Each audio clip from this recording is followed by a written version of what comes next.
Gopal Reddy. So ఎవరిని మూసిలో వేసి తొక్కుతారన్నది మీ ఉద్దేశంలో?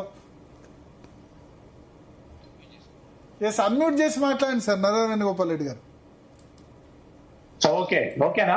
Okay okay okay. ఎస్, ఇప్పుడు సరే అపోజిషన్ లో అప్పుడు అధికార పార్టీ మీద కోపం ఉన్న వాళ్ళు వినవచ్చు, కానీ ఇప్పుడు అధికారంలో ఉండి కూడా ఇవన్నీ మాట్లాడితే ఎవరినాలండి? ఇప్పుడు ఆయన మూసిలేసి ఇదివరకు చాలా సార్లు మాట్లాడి ఇప్పుడు కూడా మాట్లాడుతున్నాడు. ఆయన ఎవరు దొక్కుతాడు? మూసిలేసి రాజ్యాంగం మీద ప్రమాణం చేసిండు. మరి రాజ్యాంగాన్ని ఉల్లంఘించి రౌడీ చేసి ముఖ్యమంత్రి మూసీలో దొక్కితే ఆయన ఎక్కడ ఉండాలి? జైలు ఉంటాడు ఆయన. బట్ ఆ మాత్రం కూడా ఆయన చేసిన ప్రమాణం ఏంటి? రాహుల్ గాంధీ రాజ్యాంగం పట్టుకొని తిరుగుతుంటాడు. వీళ్ళు రాజ్యాంగం మీద ప్రమాణం చేసి రాజ్యాంగం ప్రకారం నడిపిస్తామంటారు, కానీ అన్ని రాజ్యాంగ వ్యతిరేక మాటలు మాట్లాడతారు. ఒక ముఖ్యమంత్రిగా ఇదివరకు అనేక సార్లు మాట్లాడి ఇప్పుడు కూడా మాట్లాడుతున్నారు. ఆయనే మూసిలో ఉడకపోయే రోజు వస్తుంది, అది ప్రజలు చూస్తారు. సరే, ఇక ఆయన మాటలకు మనం ఎక్కువ తక్కువ జవాబు చెప్పి ఇప్పుడు ఆల్రెడీ వాళ్ళు ఫ్రస్ట్రేషన్ లో ఉన్నాడు ఆయన. ఇప్పుడు ఎమ్మెల్యేల మీద ఫ్రస్ట్రేషన్ తో ఉన్నాడు, మినిస్టర్ల మీద ఫ్రస్ట్రేషన్ తో ఉన్నాడు. ఇప్పుడు వారన్నట్టు అసెంబ్లీ సరైన రోజులు నడిపించడం లేదు. ఇప్పుడు వాళ్ళు చెప్పిన తెలంగాణ 6 పాయింట్ ఫార్ములాకు అంటే వాళ్ళు పెట్టిన 6 పాయింట్ ఫార్ములా ఏదైతే ఉన్నదో అది మొత్తం టోటల్ క్లియర్ అయింది, అంటే ఫెయిల్ అయిపోయింది. ఇప్పుడు దానికి ఆన్సర్ లేదు, దాన్ని మరిపించేందుకు టాప్ కోర్టు పట్టుకొచ్చింది. ఇప్పుడు అట్లాగా మహాలక్ష్మి ఉన్నది, సంవత్సరానికి 10,000 కోట్లు. మహాలక్ష్మికి ఏమైనా ఇచ్చిండ్రా ఇప్పటివరకు? మీరు చెప్పండి. మహిళలకు గృహజ్యోతి ఉన్నది. బట్ ఈ లాంగ్వేజ్ ఎక్కడికి పోతాయి? మనం discussing about language of political party leaders. Language అనేది ఆయన అసంతృప్తి నుంచి ఎట్లా తెలంగాణలో ఈ లాంగ్వేజ్ మీ వాళ్ళేం తక్కువ తినలేదు భారతీయ జనతా పార్టీలో. సార్ ఎవరు మాట్లాడినా తప్పేది. మీ వాళ్ళ అరవింద్ అయినా బండి సంజయ్ అయినా వాళ్ళు కూడా గట్టిగా మాట్లాడతారు.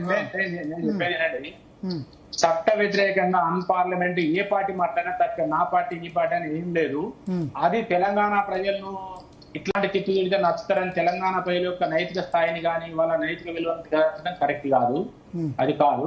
కాబట్టి మనం వివిధ రాజకీయ పార్టీలలో అధికారంలో ఉన్నోళ్ళు ప్రతిపక్షంలో ఉన్నోళ్ళు మనం అన్పార్లమెంటరీ మాట్లాడకుండా పార్లమెంటరీ భాష మాట్లాడే పద్ధతి ఉన్నది. విమర్శకు కూడా పద్ధతి ఉన్నది. మీకు తెలుసు, అదే జయపాల్ వెంకయ్య నాయుడు గారు 78 లో ఎమ్మెల్యేలు ఉన్నప్పుడు ఏ విధంగా మాట్లాడి ఎండగట్టి ఏ విధంగా కాంగ్రెస్ నించగలిగిందో మీకు తెలుసు. కానీ వాళ్ళు ఎన్నడూ అన్పార్లమెంట్ మాట్లాడలేదు. కానీ ప్రజలకు అర్థమయ్యే విధంగా ఇంపుగా దానికి ఒక జలకులో నవ్వులో లేకపోతే ఆవేశాల్లో కల్పించి మాట్లాడేది. కానీ అబ్యూజింగ్ మాట్లాడాలి. ఈ అబ్యూజింగ్ అనేది ఎక్కడి నుంచి వచ్చింది, ఎందుకు వచ్చింది అంటే వీళ్ళు రియల్ పొలిటీషియన్స్ కాదు, ఏదో అప్పనంగా వచ్చేసినంత మాత్రాన ఏది పడుతుంది అమ్మ నా బూతులు తిట్టితే రాజ్యాంగం మీద ప్రమాణం చేసి దానికి ఎవరు జవాబు చెప్పాలి? ఇప్పుడు ముఖ్యమంత్రిని తిడితే ముఖ్యమంత్రిని మళ్ళీ అదే విధంగా తిడతారు కదా. అంటే నువ్వు ఒకరిని తిడితే నేను అదే విధంగా తిడతాను. నేను నమస్తే పెడతా, ఇంకోటి నమస్తే పెడతాను. ఎదురోళ్ళు నేను నమస్తే పెట్టలేదు, తను కూడా పెట్టాడు. అంటే నువ్వు అందరినీ గౌరవంగా చూస్తా, నిన్ను గౌరవంగా చూస్తారు. నువ్వు ఎవరిని గౌరవంగా చూడకపోతే నిన్ను కూడా గౌరవంగా చూడవు. నువ్వేంద్రా అంటే నువ్వేంద్రా అంట. అప్పుడు ఎవరి గౌరవం లేనట్టు నువ్వు మీదున్నావు, సీఎం కుర్చీలో కూర్చున్నావు.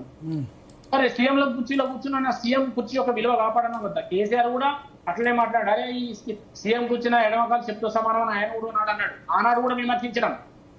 సీఎం కుర్చీని ఎడమకాలు చెప్తూ సమానం అన్నాడు. ఆ రోజు రేవంత్ రెడ్డి కూడా విమర్శించారు. మరి ఇవాళ నువ్వు సీఎం కుర్చీలో కూర్చొని సీఎం కుర్చీ తీసుకొచ్చే గౌరవం ఏంటని నేను అడుగుతున్నాను. సీఎం కుర్చీకి నీకంటే ముందు నీలో సంజయ్ రెడ్డి నీ దగ్గర నుంచి కూర్చున్న అనేక మంది పెద్దలు మొన్నటి వరకు కూర్చున్న వాళ్ళు మరి నీలాగా మాట్లాడిండ్రా? సీఎం కుర్చీకి ఒక వాల్యూ ఉందా లేదా? సీఎం కుర్చీ అంటే 4 కోట్ల మంది ప్రజలకు ఒక వాల్యూ ఉందా? ప్రజలు గౌరవిస్తున్నారా లేదా?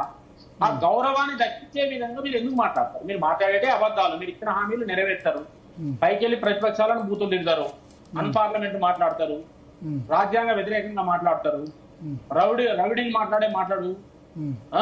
అవి మాట్లాడిన తర్వాత నేను ఎంత సీఎం గా ప్రజలు గౌరవిస్తారు? ఇది అర్థం చేసుకోవాల్సిన అవసరం ఉంది. మళ్ళా అపోజిషన్ అట్లా మాట్లాడినా కూడా నేను తప్పే అంటానా? అట్లా బీజేపీ మాట్లాడినా కూడా తప్పే అంటాను. నేను ఎవరు మాట్లాడినా తప్పాను. మా బీజేపీలో సాధ్యమైనంత వరకు అన్పార్లమెంట్ మాట్లాడరు. జాతీయ నాయకులు కానీ రాష్ట్ర నాయకులు కానీ ఇప్పటివరకు మీరు చూస్తున్నారు. ఎక్కడైనా ఎవరైనా అన్పార్లమెంట్ మాట్లాడే తప్పే. కానీ ఈ అన్పార్లమెంట్ మాట్లాడి రాజకీయాలను దిగదార్చడం కానీ, రాజకీయ విలువలను దిగదార్చడం కానీ, అత్యున్నత పదవులలో ఉండి ఆ పదవులకు విలువ లేకుండా చేయడం కానీ, దాంతో ప్రజలు కూడా రాజకీయ నాయకులు ఇప్పుడు రాజకీయ నాయకులు ఏమంటారు? అరే వాడారా సీఎం, వాడారా ఎమ్మెల్యే, వాడారా ఎంపీ అంటారు. ఒకప్పుడు అట్లా అనకపోయింది. ఎందుకు ఈ దిగదారిందంటే అన్ని అబద్ధాలు ఆడడం, చెప్పిన పనులు చేయకపోవడం, ప్రజలకు అందుబాటులో ఉండకపోవడం, దబాయించడం, ఇట్లాంటి మాటలు మాట్లాడడం. అరే మీరు నిర్మాణాత్మకంగా అధికారం ఉన్నప్పుడు చెప్పండి, ప్రజలు అడుగుతారు, ఎందుకు అడిగారు, అడిగినప్పుడు ప్రతిపక్షాలు అడిగినప్పుడు దానికి ఆన్సర్ చేయండి. నువ్వు ఇప్పటికీ 3 ఏళ్ళు అవుతుంది, ఇంకెన్నాడు నీ మూసి నడుతుంది ముందటికి? మూసి చేయకుండా నేను పోనే మీరు కోఆపరేట్ చేస్తలేరు కదా. అరే అది బీజేపీ హామీ కాదు, టీఆర్ఎస్ హామీ. నువ్వు ప్రక్షాళన చేస్తాను, ఏ బడ్జెట్ నుంచి ఏం ప్రక్షాళన చేస్తాను ప్రజలకు హామీ ఇచ్చినావు చెయ్యి. నువ్వు ఇష్టం ఉన్నట్టు ఇల్లు కూడా కొడతాడు ఊకుంటారా? నేను అస్మత్ బిడ్డలో ఇల్లు కూడా కొట్టిండ్రు, మా రాజేంద్ర గారు ధర్మ చేసింది. ఎందుకు కూడా కొట్టావు? అది ఎవడో బ్రోకర్ గవర్నమెంట్ ల్యాండ్ ఆక్రమించి వాడు అమ్ముకొని పోతే వాడి మీద నువ్వు దమ్ముంటే యాక్షన్ తీసుకోవాలి. కానీ పేదలు తెలిసినదిలో కొనుక్కుంటే వాళ్ళు ఇల్లు కూడా కొడుతుంది. నీకు వాళ్ళ మీద యాక్షన్ తీసుకునే దమ్ము లేదు. నీ హైదరాబాద్ పెట్టింది పేదల ఇల్లు కూడా కొడుతుంది.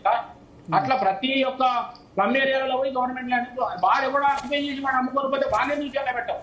వాడిని ఎందుకు రికవరీ పెట్టావు? వాడిని ఎందుకు జైల్లో పెట్టావు? అంటే పేదలకు దొరికిందా?